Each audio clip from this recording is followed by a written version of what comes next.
कोई स्टूडेंट बाहर से तो नहीं आ रहे ना, तो अब हमारी क्लास के बच्चे हैं। ओके, अच्छा I think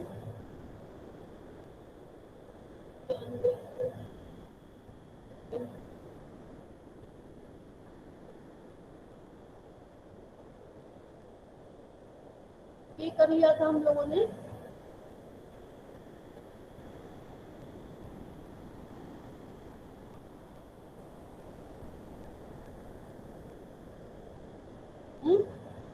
methods for determining the order of reaction, ये कर लिया था हम लोगों ने। Yes, ma'am. The application of formula and by application of formula के बाद ये हाफ लाइफ पीरियड मेथड था ना, ये I think we were discussing ना,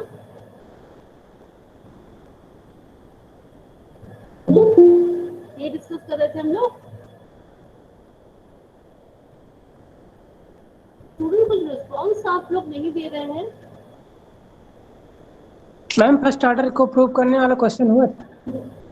और जब वो क्वेश्चन दिया था, वो क्वेश्चन कर लिया आप लोगों ने? Yes ma'am. क्या आंसर आया उसका? मैम रेट कांस्टेंट के बराबर हम लोग, मैम आप तो करा दीजिए। वो कर लिया था ना क्वेश्चन? यस मैम हो गया था। अच्छा, तो अभी हम लोग हाफ लाइफ पीरियड मेथड पढ़ रहे थे शायद, कि next method is half life period method. The order of reaction can also be, ma'am आपकी वॉइस बहुत लो आ रही है। The order of reaction can also be determined by half-life method. In this method, the time is t half ना, required to complete half of the reaction. ये पढ़ा था हम लोगों ने, and हम लोगों ने ये भी पढ़ा था कि the half-life period is found to be proportional to initial concentration A if the reaction is zero order reaction. Zero order reaction में क्या होता है, जो टी हाफ होता है वो इनिशियल कॉन्सेंट्रेशन के प्रोपोर्शनल होता है। याद है फॉर्मूला? याद है ना, क्या फॉर्मूला होता है?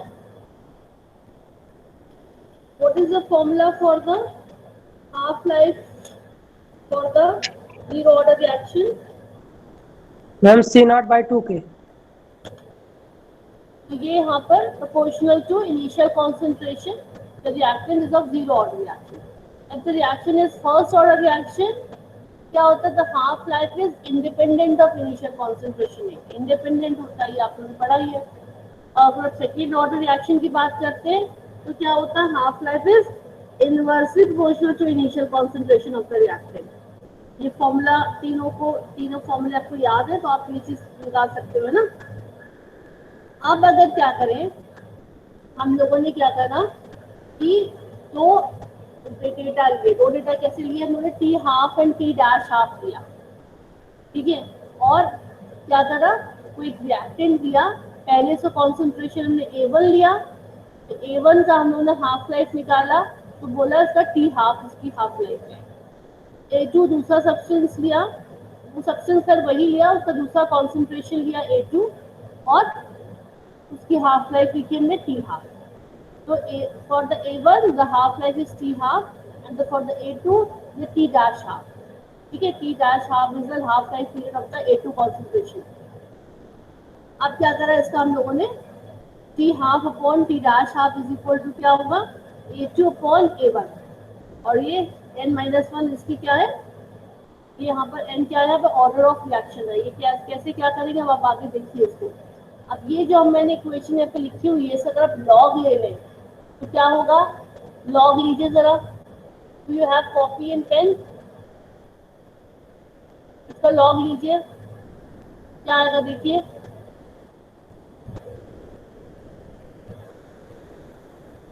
Do you have copy pen? Students Yes, ma'am. हाँ, चलिए इसका लॉग लीजिए। यहाँ पर क्या मैंने कहा कि मैंने सब्सटेंस लिया, एक बार इनिशियल कॉन्सेंट्रेशन A1 है, एक बार इनिशियल कॉन्सेंट्रेशन A2 है। अगर A1 है तो इसकी हाफ लाइफ T हाफ है, अगर A2 है तो इसकी half life T dash half है। इनका हमने रेशियो ले लिया, तो क्या हो गया? यहाँ पे n-1 तो जनरलाइज फॉर्म में ऐसे लिख सकते हैं, और इसका आप लॉग ले लेंगे, तो लॉग लेकर क्या हो जाएगा? और लॉग ले लीजिए तो क्या आ जाएगा, n-1 is equal to log t half upon t dash half upon log a2 upon a1, या इसको लॉग की प्रॉपर्टी से कैसे लिख सकते हैं, is equal to log t half minus log t dash half upon log a2 minus log a। ठीक है, तो अब क्या हो गया, अगर हमने रिएक्शन कराई है, we are going to find out the order of reaction. हम लोग क्या पढ़ रहे हैं कि ऑर्डर ऑफ रिएक्शन को हम कैसे एक्सपेरिमेंटली हम लोग उसकी वैल्यू निकालेंगे, ऑर्डर ऑफ रिएक्शन कितना है, because order of reaction is the experimental concept and the molecularity of the reaction is a theoretical concept. If you are going to find out the molecularity of the reaction, you can identify the molecularity by seeing the reaction only. But if you want to get the value of order of reaction, then you have to proceed the reaction, and after proceeding the reaction, after completing the reaction, you will find the value of n. कैसे, आपने मैंने यहाँ formula लगाया हुआ है, आपने A1 और A2 दो कॉन्सेंट्रेशन लिए हैं, उनका T हाफ और T इसकी हाफ लाइफ पीरियड आ गई है, ये फॉर्मूला लगाएंगे आप, n-1 की वैल्यू आ जाएगी। यहाँ पर n क्या है, order of reaction. In this way you can find out the value of order of reaction. Is it clear to all of you?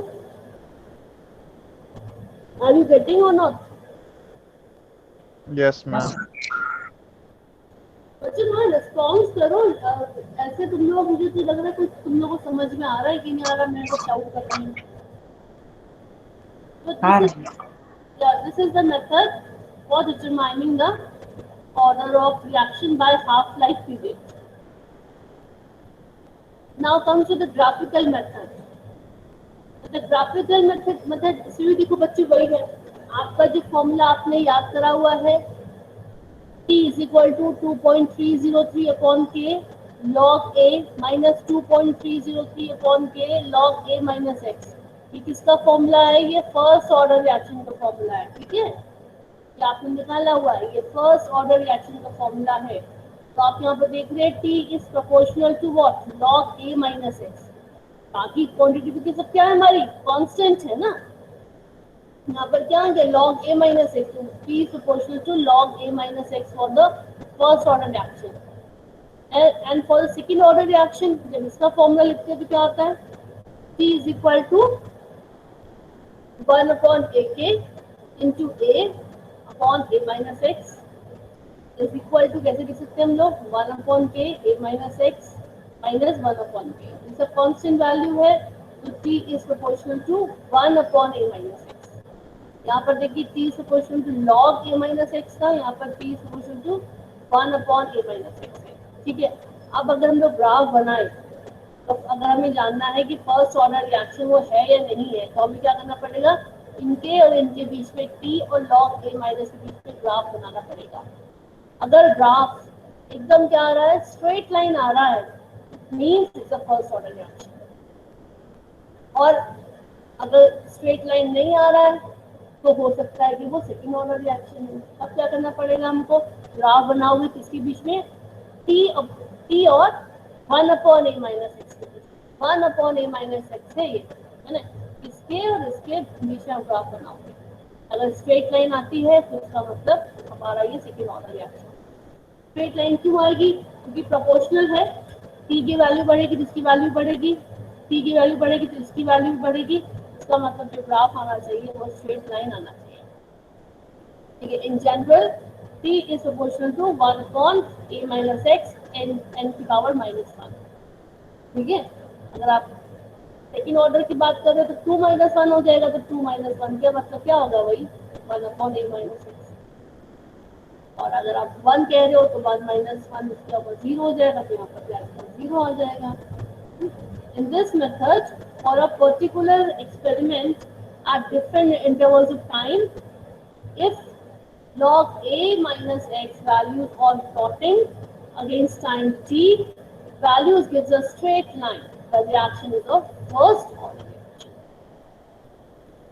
Okay? And if we are going to define the second order reaction, then you have to plot against 1 upon a minus x values on plotting against t values gives a straight line. The reaction is of second order reaction and so on. यहाँ पर graph बना के कर रहे हैं, वही formula, बस यहाँ पे ग्राफ बना के कर रहे हैं हम लोग. स्ट्रेट लाइन आनी चाहिए ना, इसकी वैल्यू बढ़ रही है, इसकी वैल्यू भी बढ़ रही है, तो क्या होगा, ऐसे ग्राफ आएगा यूँ स्ट्रेट. इसके बीच में बना रहे हो तो क्या होगा, वो भी क्या होगा, स्ट्रेट ऐसे ग्राफ आएगा.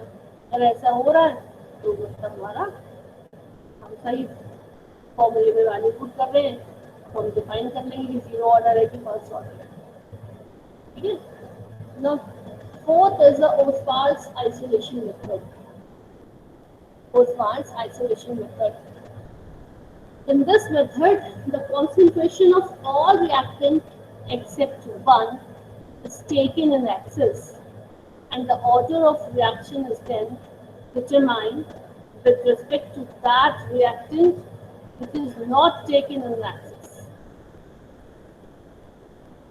Then in another experiment, the concentration of any other reactant is not taken in excess, keeping the concentration of all other in excess.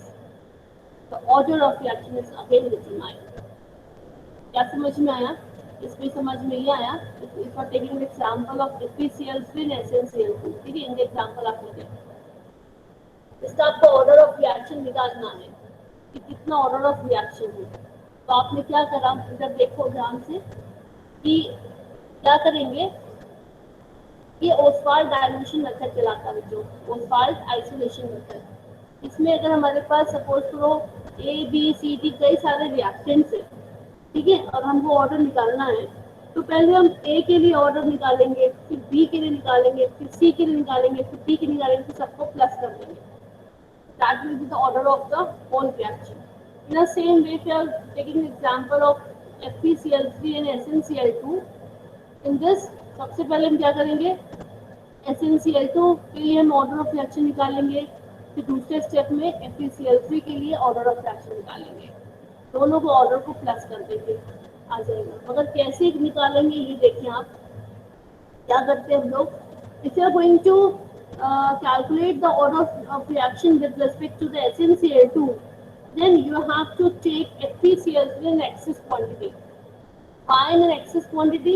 Because जो जिसका कॉन्सेंट्रेशन बहुत ज़्यादा तो क्या है, हाई है, एक्सेस है, तो क्या हो जाएगा, हमारा रिएक्शन का रेट उसकी कॉन्सेंट्रेशन पर डिपेंड नहीं करेगा, क्योंकि ऑलरेडी आप क्या करते हो, तो बहुत ज़्यादा क्वांटिटी में ले रहे हो ना. FeCl3 को आपने बहुत ज़्यादा क्वांटिटी में ले लिया, पर SnCl2 को आपने नॉर्मल क्वांटिटी में लिया. अब आपका जो रिएक्शन का जो रेट है वो किस पर डिपेंड करेगा, SnCl2 की कॉन्सेंट्रेशन पर डिपेंड करेगा. क्योंकि जब आप देखोगे कि SnCl2 का कॉन्सेंट्रेशन रिएक्शन के दौरान चेंज हो रहा है, इसका नहीं चेंज हो रहा है. क्यों नहीं चेंज हो रहा है, क्योंकि इसका तो आपने ऑलरेडी बहुत ज़्यादा लिया हुआ है. When FeCl3 is taken in large excess, the velocity with respect to SnCl2 is proportional to the first power of the concentration of SnCl2.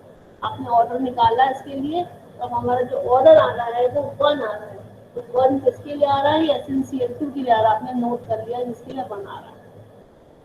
फिर दूसरे स्टेप में क्या करा, आपने इसको एक्सेस में ले लिया, SnCl2 को लार्ज एक्सेस में ले लिया, ठीक है, और FeCl3 को नॉर्मल क्वांटिटी में लिया.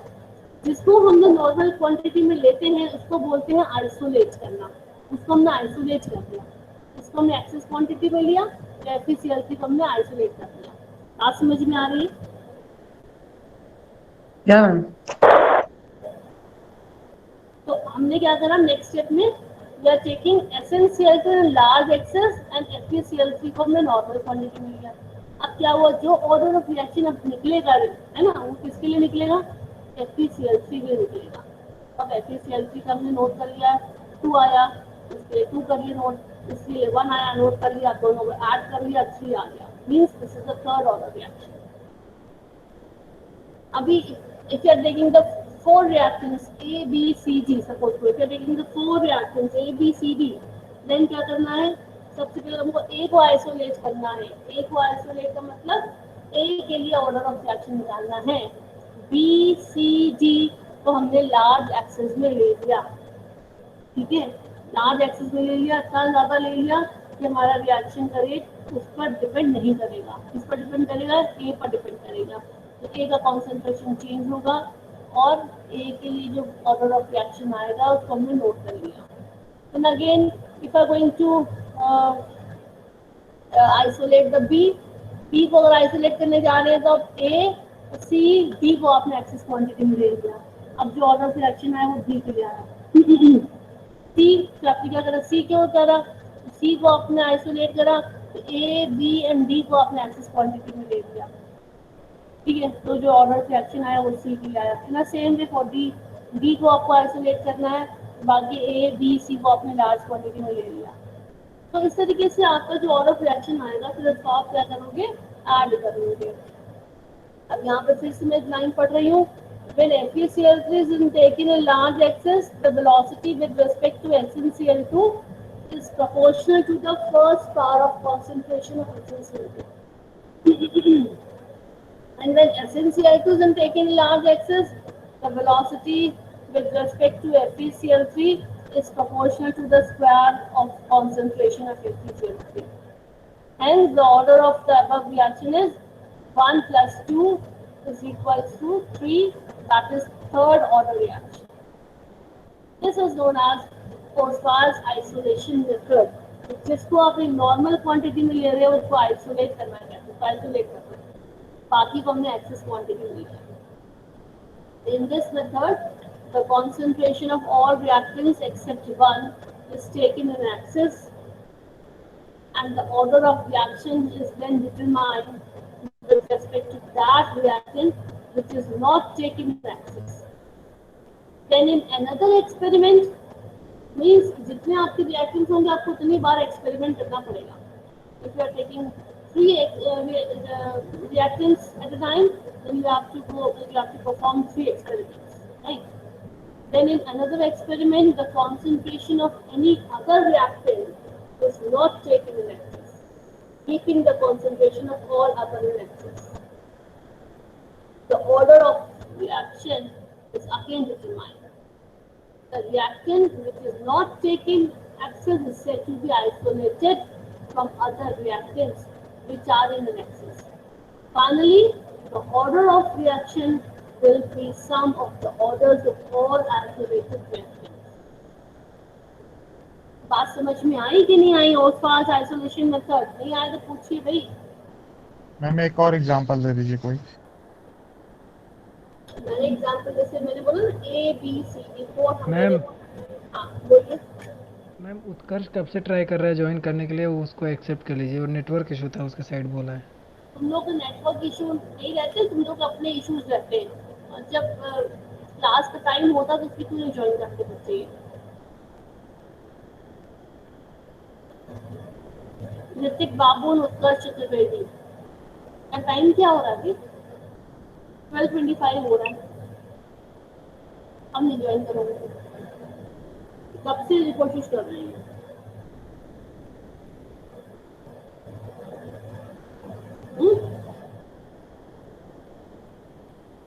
ये कब से ट्राई कर रहे हैं? मैम बोला है 10 मिनट से ट्राई कर रहे हैं, नहीं हो रहा है तो 10 मिनट से ट्राई कर रहे हैं ना। 12:25 हो रहा है।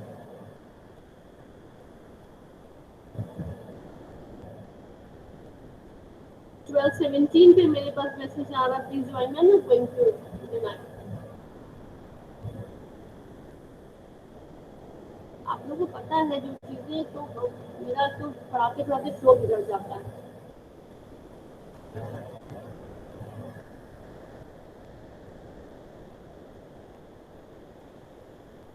चलिए, तो एग्जाम्पल वही मैं फिर से भी एग्जाम्पल रिपीट करती हूँ। आपका इससे A B C D 4 reactants आपके पास, ठीक है। अब आपको ऑर्डर ऑफ रिएक्शन निकालना है एक्सपेरिमेंटली। तो क्या करेंगे हम इस मेथड में, ओस्वाल्ड आइसोलेशन मेथड में, कि 1 by 1 निकालते हैं, है ना। 1 by 1 मतलब कि पहले एक रिएक्शन के लिए निकालेंगे, फिर दूसरे रिएक्शन के लिए, फिर थर्ड, फिर फोर्थ। अगर आपके पास ए के लिए निकालना है आपको, तो हमको ए को आइसोलेट करना पड़ेगा। ए को आइसोलेट का मतलब ये हो गया कि ए को हमने नॉर्मल क्वांटिटी में से लेना था, बोल दिया हमने। मगर बी सी डी को हमने बहुत एक्सेस क्वांटिटी में ले लिया, लार्ज एक्सेस, इतना ज़्यादा एक्सेस क्वांटिटी में ले लिया कि अगर आप रिएक्शन करोगे तो उनकी कॉन्सेंट्रेशन में चेंज हो रहा है कि नहीं हो रहा है, आप कैसे पता लगा पाओगे? ऑलरेडी वो लार्ज एक्सेस में। तो हमारा जो रेट ऑफ द रिएक्शन होगा वो किस पर डिपेंड करेगा, ए के कॉन्सेंट्रेशन पर डिपेंड करेगा, क्योंकि ए आपने नॉर्मल अपनी क्वांटिटी मिली है। तो अब आपका जो ऑर्डर ऑफ रिएक्शन आएगा वो किसके लिए आएगा, वो आएगा आपके लिए ए के लिए आएगा, ठीक है, ए के लिए आएगा। तो आपने नोट कर लिया कि ए का इतना आया। फिर आपको बी के लिए निकालना है, आपने बी को आइसोलेट कर दिया। बी को आइसोलेट करने का मतलब ये हो गया कि ए सी बी इन तीनों को अपने लार्ज एक्सिस में ले लिया, बी को अपने नॉर्मल क्वांटिटी में ले लिया।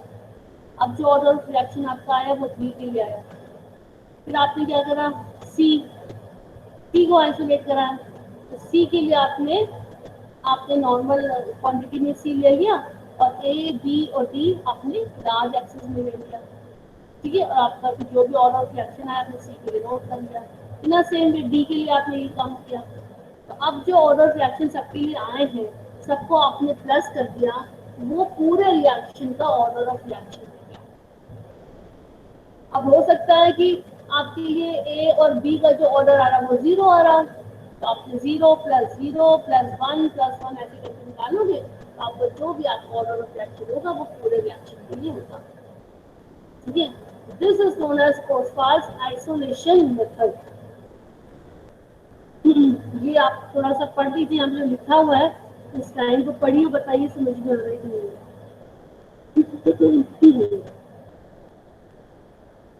रीड कर रहे हैं, रीड कर रहे हैं, स्क्रीन शेयर हो रहा है,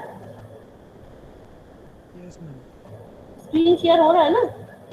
यस मैम। यहाँ पर FeCl3 और FnCl2 एग्जाम्पल दे रखा है। जैसे तो यहाँ पर क्या हुआ, पहले बार में क्या करा, FeCl3 को लार्ज एक्सिस में ले लिया तो कौन आइसोलेट हो गया, FnCl2 आइसोलेट हो गया। अब जो ऑर्डर आया वो फर्स्ट आया, 1 आया, 1 इसके लिए आया। नेक्स्ट स्टेप में आपने इसको एक्सिस क्वांटिटी में ले लिया और इसको नॉर्मल में लिया, ये आइसोलेट हो गया, ये आइसोलेट हो गया, इसका ऑर्डर ऑफ रिएक्शन 2 आया, 2 + 1 = 3, ऑर्डर फ्रैक्शन 3 हो जाएगा।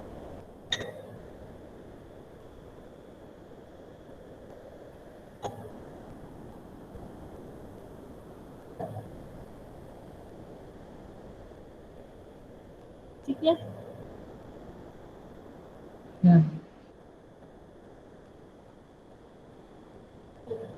पढ़ लिया।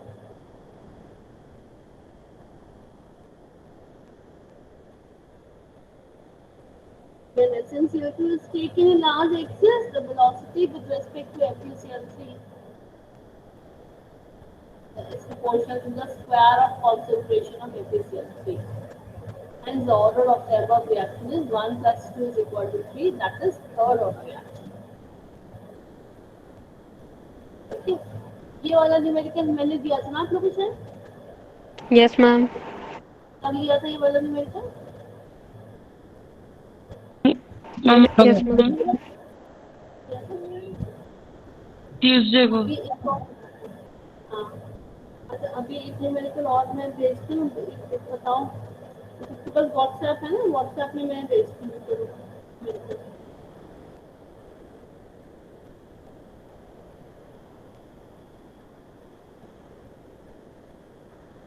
या चलो मैं बाद में भेज दूँगी, अब आगे पढ़ा देते हैं। न्यूमेरिकल मैं तुम लोगों को सेंड कर दूँगी बाद में, और उसको भी करना। हाँ,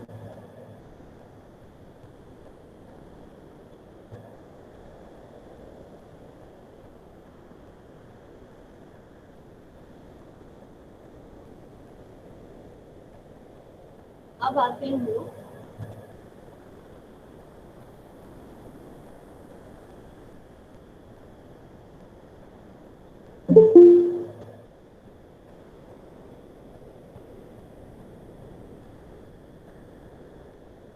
परेशान करता बच्चे।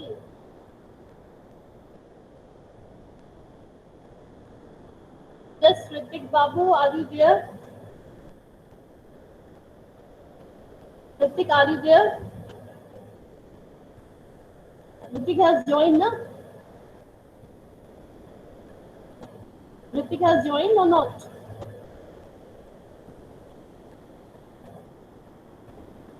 ऋतिक ने ज्वाइन कर लिया है कि नहीं किया अभी? No ma'am. हाँ, अभी मैंने एडमिट तो किया है।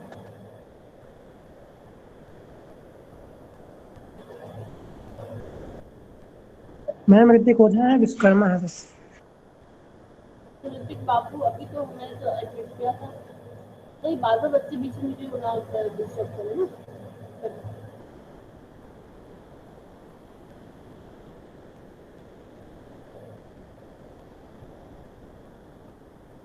अभी आते हैं काइनेटिक्स पार्ट 3 पर।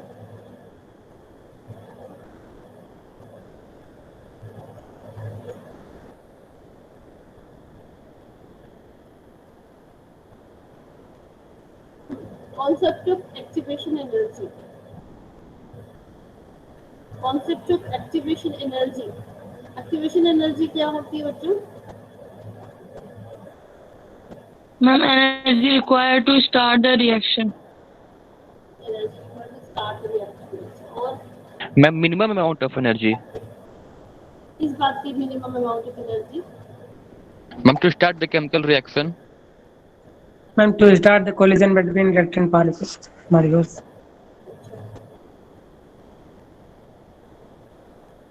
देखो एक्टिवेशन एनर्जी, ये ग्राफ डिस्प्ले हो रहा है, ग्राफ दिख रहा है। या मैम। देखो क्या होता है कि अगर हमने यहाँ पर एनर्जी लिया हुआ है इस एक्सिस पर, और इस एक्सिस पर हमने प्रोग्रेस ऑफ रिएक्शन लिया है ना, एक्स एक्सिस पर progress of reaction and this is energy, right. And EP is the energy of the product, ER is the energy of the reactant, and ET is the threshold energy. अब threshold energy क्या होती है? Activation energy पढ़ने से पहले ये पता होना चाहिए थ्रेशोल्ड एनर्जी क्या होती है। थ्रेशोल्ड एनर्जी के बारे में कुछ जानकारी है? What is threshold energy?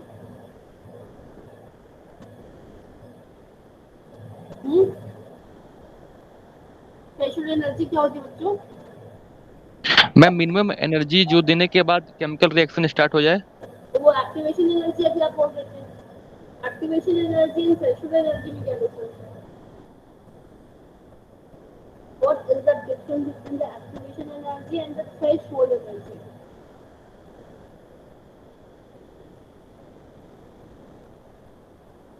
इसके लिए थ्रेशोल्ड एनर्जी और एक्टिवेशन एनर्जी के लिए समझने के लिए सबसे पहले हम लोग समझते हैं कोलिजन्स, ठीक है। फिर अभी हमारा थ्रेशोल्ड एनर्जी इस पे आएगा। कोलिजन्स, जो कोई केमिकल रिएक्शन में कैसे पार्टिसिपेट करते हैं, रिएक्टेंट्स कैसे केमिकल रिएक्शन में पार्टिसिपेट करते हैं। कोलिजन्स होते हैं, जितने भी रिएक्टेंट्स होते हैं बच्चों आपस में क्या करते हैं? कोलाइड करते हैं। कोलाइड करते हैं और उससे क्या बनता है? फिर हमारा प्रोडक्ट का फॉर्मेशन होता है। लेकिन सबसे पहले क्या जरूरी है? कोलिजन जरूरी है। If you are checking the reactants and you want to make the product, it is necessary, क्या जरूरी है कि इनके बीच में क्या हो? कोलिजन्स हो। कोलिजन्स का होना बहुत जरूरी है। Is it clear to all of you? तो कोलिजन नहीं होंगे, आपस में टकराएंगे नहीं, तो क्या होगा? प्रोडक्ट का फॉर्मेशन नहीं होगा। तो सबसे पहली बात आती है कि कोलिजन होने चाहिए। मतलब जितने भी कोलिजन्स होते हैं वो सारे के सारे कोलिजन्स के वाकई में इफेक्टिव होते हैं? No, ma'am.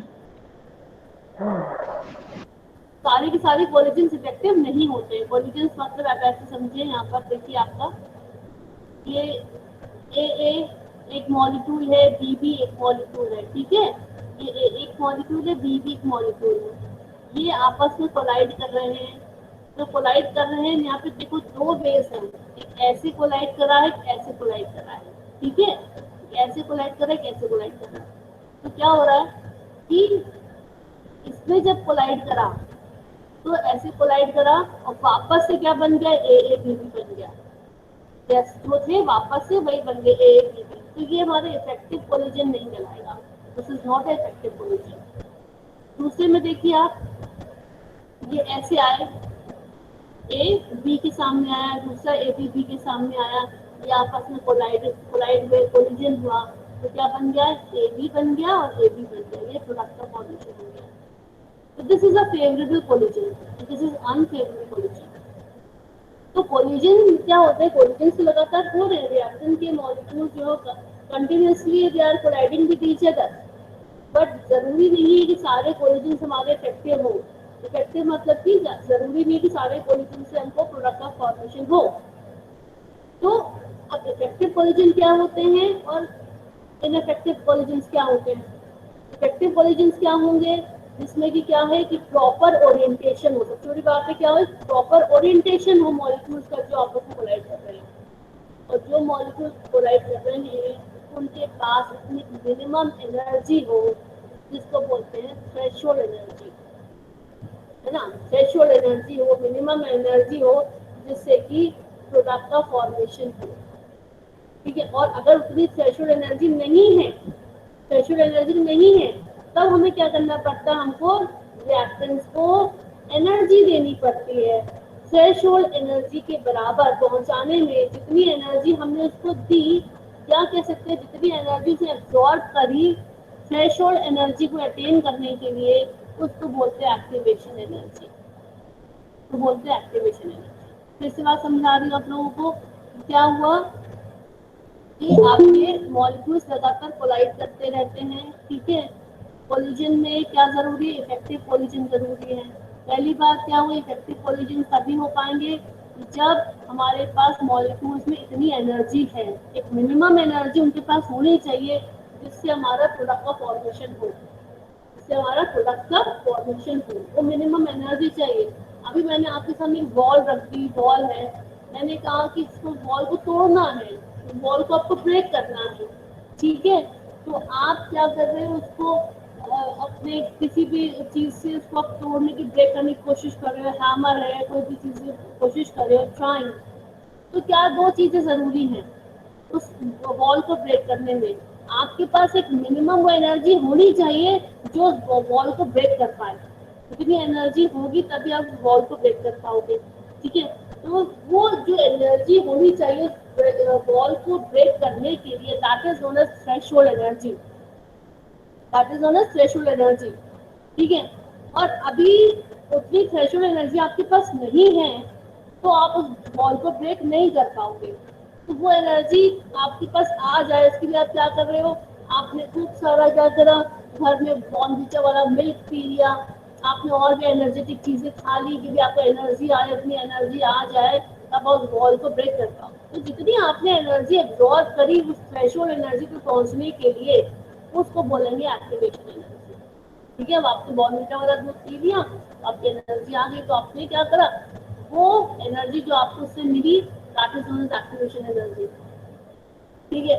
अब आप आकर के आपके पास एनर्जी इतनी आ गई, आपके पास थ्रेशोल्ड एनर्जी आ गई, बहुत अच्छी बात है। अब आप लेकर के हैमर लेकर के खड़े हुए सामने बॉल पे, मगर बॉल के सामने ना खड़े होकर के आप सपोज करो आप कैसे खड़े हो गए हो, बॉल की तरफ आपका बैक है, बॉल की तरफ आपका बैक है, अब बैक को उधर करके खड़े हो गए हो, तो क्या बॉल को ब्रेक कर पाओगे, बताओ। बॉल की तरफ आपका बैक है तो क्या आप बॉल को ब्रेक कर पाओगे, मैम हिट तो करना पड़ेगा। हाँ बोलो। नो आप मैम। No ma'am. आपको क्या करना पड़ेगा, फेस को वॉल की तरफ करना पड़ेगा, अपने हैमर को वॉल की तरफ करना पड़ेगा, that is known as orientation. Proper orientation होना चाहिए। तो दो चीजें जरूरी हैं कि आपके पास इतनी एनर्जी हो, इतनी थ्रेशोल्ड एनर्जी हो, और दूसरी चीज आपका एक प्रॉपर ओरिएंटेशन होगा, तभी आप उस वॉल को ब्रेक कर पाओगे। आप लेट जाओगे जमीन पे, लेट गए तो आप वॉल को ब्रेक कर पाओगे, नहीं कर पाओगे ना। सेम है मॉलिक्यूल्स में भी बच्चों यही होता है कि हमारे पास इफेक्टिव कोलिजन्स कौन कौन से होते हैं, कि क्या हो कि पहली बात उसके पास एक थ्रेशोल्ड एनर्जी हो। For a collisions to be effective it is necessary that the colliding molecules must possess a certain minimum amount of energy called threshold energy. This is known as threshold energy की reaction को proceed कराने के लिए। और threshold energy तक पहुंचने के लिए मॉलिक्यूल ने जितनी एनर्जी बाहर से एब्जॉर्ब करी, that is known as activation energy, ठीक है, that is known as activation energy. तो first thing, for a collisions to be effective क्या जरूरी है, थ्रेशोल्ड एनर्जी होना जरूरी है। And the second point is The colliding molecule must be properly oriented at moment of collision. Orientation बहुत जरूरी है ना. The colliding molecule must be properly oriented at moment of collision. These are the two factors which are responsible for effective collision. Effective collision के लिए जरूरी है. ठीक है. अब रेट ऑफ रिएक्शन की अगर हम बात करें तो रेट ऑफ रिएक्शन किस पर डिपेंड करेगा हमारा. किस पर डिपेंड करेगा. रेट ऑफ थ्रेशोल्ड एनर्जी पे. नहीं अभी थ्रेशोल्ड एनर्जी पर बात आएगी. मगर देखो अब रेट ऑफ रिएक्शन की बात आती है. ये की बात समझ में आ गई कि थ्रेशोल्ड एनर्जी किसे कह रहे हैं और ओरिएंटेशन किसे कह रहे हैं. ठीक है. अब देखो यहाँ पर आता है according to collision theory of reaction rates, the rate of reaction is governed by two factors. अब rate of reaction की बात आती है. The rate of reaction किन दो चीजों पर govern हो रहा है. पहला तो होता है the total number of collisions between the reactant particles. When concentration of any reactant is increased, the number of collisions per unit time increases. Because of presence of greater number of particles per unit volume, the increasing number of collisions implies a greater reaction rate.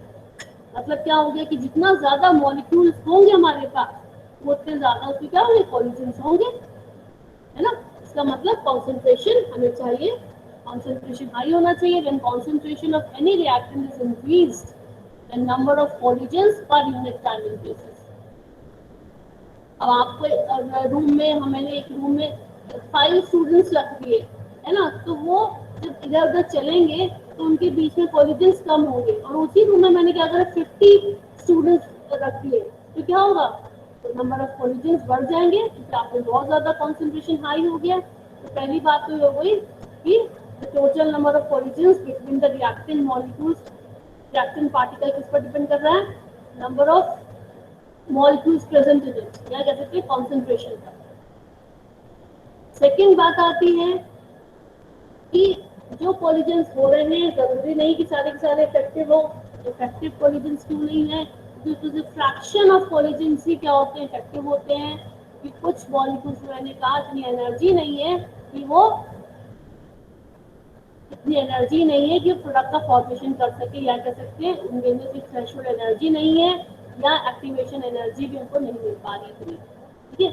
तो fraction of the collisions which bring about chemical change or reaction. Before the reactants particle react, they must collide with one another. However, only a small fraction of the total number of collision is effective in bringing about chemical change. ठीक है. तो अब हमारा rate of reaction किस पर depend कर रहा है बच्चों. एक तो fraction of molecules having energy equal to or more then threshold energy. है ना. इतने मॉलिक्यूल्स पर डिपेंड करेगा जिनके पास इतनी थ्रेशोल्ड एनर्जी हो. उनके फ्रैक्शन ऑफ मॉलिक्यूल्स पर डिपेंड करेगा. सारे के सारे नहीं. जैसे सपोज करो वी आर हैविंग 10 मॉलिक्यूल्स है. 10 मॉलिक्यूल्स में से सिर्फ 7 मॉलिक्यूल्स ऐसे हैं जिनके पास एनर्जी जो है वो थ्रेशोल्ड के बराबर है या उससे ज्यादा है. तो जो हमारा रिएक्शन का रेट किस पर डिपेंड करेगा. उन 7 मॉलिक्यूल्स पर डिपेंड करेगा. ठीक है. Reaction of rate of reaction is equal to F into P. F क्या हो गया. Fraction of molecules having energy equal to or more than the threshold energy. और P क्या है. P क्या है. number of properly oriented molecules per unit volume. तो आपका ओरिएंटेशन भी जरूरी है ना. ओरिएंटेशन भी जरूरी है और क्या जरूरी है थ्रेशोल्ड एनर्जी भी जरूरी है. हमारा जो रिएक्शन का रेट है ये डिपेंड करेगा कि कितने मॉलिक्यूल के पास थ्रेशोल्ड एनर्जी है और जो मॉलिक्यूल हैं भी हमारे पास उसमें कितने प्रॉपरली ओरिएंटेड हैं. उस पर हमारा रेट ऑफ रिएक्शन डिपेंड करेगा. तो rate of reaction is equal to F into P. ये बात समझ में आई कि नहीं आई पहले बताओ. Rate of reaction is equal to F into P कैसे हुआ कौन बताएगा मुझे.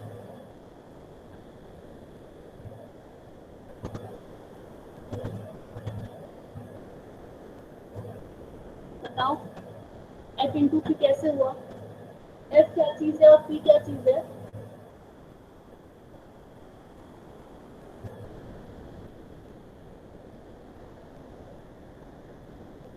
What is F? Ma'am number of Fraction of molecules having minimum threshold energy. अब वही जितना का मैंने बताया ना, मैं इफ टेकिंग 10 मॉलिक्यूल्स तो 10 के 10 मॉलिक्यूल्स तो आपके के प्रोडक्ट नहीं बनाएंगे ना। कितने बनाएंगे? जिनके पास Threshold energy होगी या फिर उससे ज्यादा।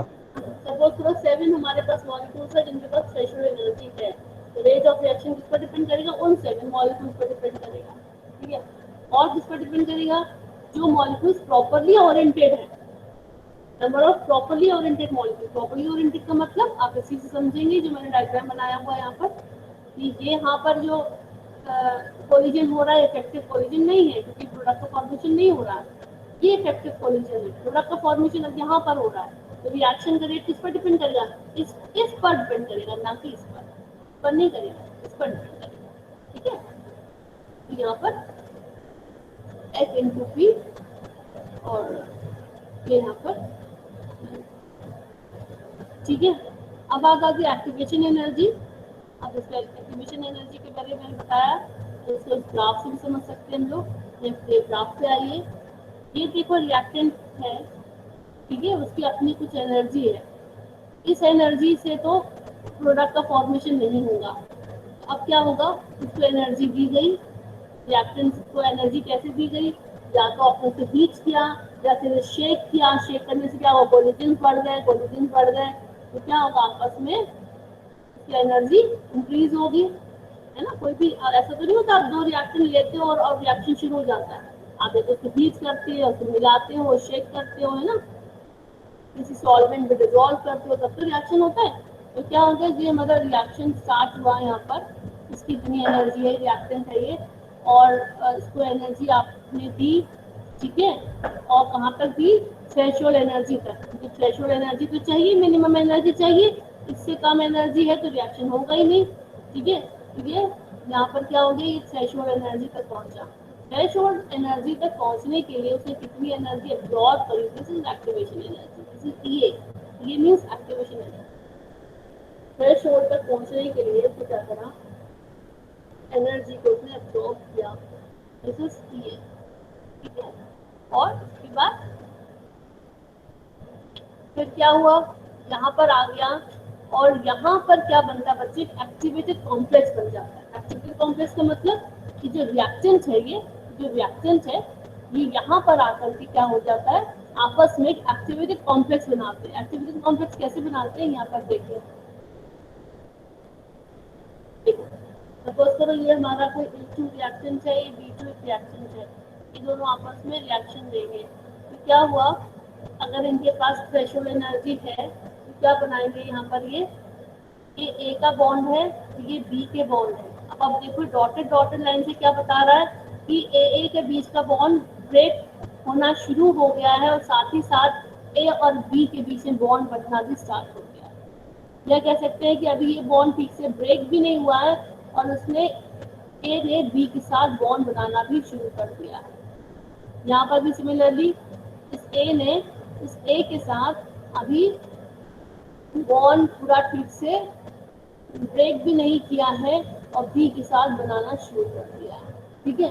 This is known as activated complex, जहाँ पर अभी पुराने बॉन्ड टूटे भी नहीं है और नए बॉन्ड बनने भी शुरू हो गए हैं। This is known as intermediate complex और activated complex. The energy of this activated complex is too high, इतनी हाई है कि can't get stability इनको नहीं मिल सकती है। So for if they want to attain the stability, now they have to release the energy. You know the factors, आपको मेरी बात मालूम है कि अगर आपको स्टेबिलिटी चाहिए तो आपकी एनर्जी कम होनी चाहिए। एनर्जी हाई है तो स्टेबिलिटी नहीं मिलेगी, ठीक है। ये जो एक्टिवेटेड कॉम्प्लेक्स है, इसकी एनर्जी तो बहुत हाई है। ये कहाँ पर बन रहा है? ये तो यहाँ पर बन रहा है, ये यहाँ पर बन रहा है, इसकी एनर्जी बहुत हाई है, ठीक है। एनर्जी हाई है तो स्टेबिलिटी नहीं है। तो स्टेबिलिटी गेन करने के लिए क्या करना पड़ेगा? इसको एनर्जी को रिलीज करना पड़ेगा। इसलिए एनर्जी को रिलीज करते करते करते यहाँ पर आ गया, ये बन गया प्रोडक्ट। प्रोडक्ट की एनर्जी रिएक्टेंट की एनर्जी से भी कम है यहाँ पर। तो ऐसे रिएक्शन को जहाँ पर प्रोडक्ट की एनर्जी रिएक्टेंट की एनर्जी से भी लेस होती है, these reaction are known as exothermic reaction, जो कहते हैं exothermic reaction। और अगर ग्राफ अगर ऐसे बना होता, ये एक्टिवेटेड कॉम्प्लेक्स है और इससे यहाँ पे प्रोडक्ट बन गया, ये प्रोडक्ट है और ये रिएक्टेंट था, ये रिएक्टेंट का लेवल है, ये प्रोडक्ट का लेवल है। The product की energy, product's energy is higher than the reactant's energy, and this type of reaction is known as endothermic reaction, जो कहते हैं endothermic reaction। कुछ समझ में आया तुम लोगों को कि नहीं आया? यस मैम, आ गया। आया समझ में? तो एक्टिवेशन फिर से आप कैसे समझ लो, किसी ग्राफ से फिर से समझ लो। ये ER यहाँ से रिएक्शन शुरू हुआ, this is the energy of the reactants and now यहाँ पे कोलिजन्स तो देखिए हर टाइम हो रहे हैं, हल्के फुल्के कोलिजन्स यहाँ पर हो रहे हैं, है ना।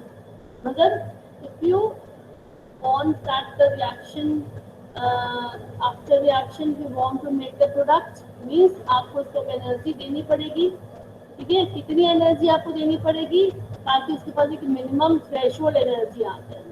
थ्रेशोल्ड एनर्जी क्या है? वो मिनिमम एनर्जी इससे क्या होगा, आपका प्रोडक्ट का फॉर्मेशन होगा। वो मिनिमम एनर्जी जहाँ पर आपके कोलिजन्स होंगे वो इफेक्टिव कोलिजन्स होंगे, अदरवाइज इफेक्टिव कोलिजन्स नहीं होंगे। आपकी मिनिमम एनर्जी वो नहीं है तो इफेक्टिव कोलिजन्स नहीं होंगे। ये थ्रेशोल्ड एनर्जी तक पहुंचाने के लिए you are giving the energy to the reactant, so the reactant will get the heat or energy and they will attain the threshold energy. So in this process they are taking up the energy. This energy is known as, which are they receiving energy, receiving from the other sources. This energy is known as activation energy. And after attaining the threshold energy, they will form, reactants will form activated complex. And what is activated complex? Activated complex is an intermediate complex in which अभी इसमें क्या हो रहा है कि अभी आपके reactants जब आपस में रिएक्ट कर रहे हैं, कोलाइड कर रहे हैं, इनको प्रोडक्ट बनाना है, AB बनाना है, AB बनाना है। AB बनाने के लिए क्या करना पड़ेगा? इनको अपने पुराने बॉन्ड्स को ब्रेक करना पड़ेगा और नए बॉन्ड बनाने पड़ेंगे। तो ये इंटरमीडिएट कॉम्प्लेक्स से बनता है, अभी पुराने बॉन्ड ब्रेक नहीं है और नए बॉन्ड बनने लग गए हैं, तो dotted dotted structure, this is known as intermediate. ये आपका इंटरमीडिएट एक्टिव कॉम्प्लेक्स है, ये बहुत देर तक स्टेबल नहीं रहेगा क्योंकि ये एनर्जी बहुत हाई है। So if they want to get the stability, now they have to release energy, and if they are releasing the energy, and they will form the product. And if the energy of the product is less than the energy of the reactant, and this phenomena is known as exothermic reaction. And in the next, if the energy of the product is higher than the reactant, and this is known as endothermic. And this is the activation energy EA, and this is the threshold energy EB. समझ में आया? आया समझ में कुछ? Energy, threshold energy. अब इसको जो नोट्स मैं आप लोगों को भेज दूंगी यार, इसको जरा रीड कर लेना, है ना। इसको रीड करना, जो समझ में ना इसको पूछिएगा इसको क्या है। आप देखो एक्टिवेशन एनर्जी क्या समझ में आएगी। The extra amount of energy which the molecules of the reactants have to absorb, so that their energy becomes equal to the threshold energy. Threshold energy के equal होने के लिए energy को absorb किया, is called the activation energy. So activation energy is equals to threshold energy minus energy actually possessed by the reactive energy. तो जितना तो threshold energy के लिए कितना चाहिए था, सपोज करो 5 होना चाहिए एनर्जी, उसके पास अपनी एनर्जी 2 थी, तो एक्टिवेशन एनर्जी कितनी होगी? 5 माइनस 2। एनर्जी एक्चुअली पॉसेस जितनी उसके पास एनर्जी थी, थ्रेशोल्ड एनर्जी से आपने माइनस कर दी, दिस इज एक्टिवेशन एनर्जी। मतलब ये इसकी अपनी एनर्जी थी, ये थ्रेशोल्ड एनर्जी है, थ्रेशोल्ड एनर्जी से ये एनर्जी आपने माइनस कर दी, तो आपकी एक्टिवेशन एनर्जी आ गई। ठीक है। Activated state or activation complex is a transition or short-lived state when the old bonds are breaking and the new bonds are forming.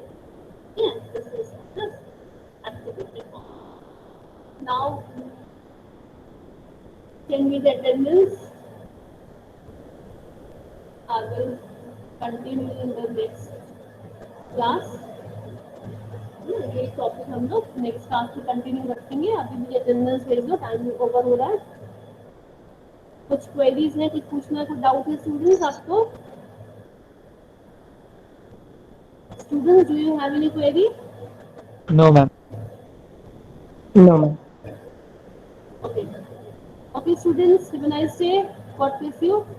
Thank you ma'am.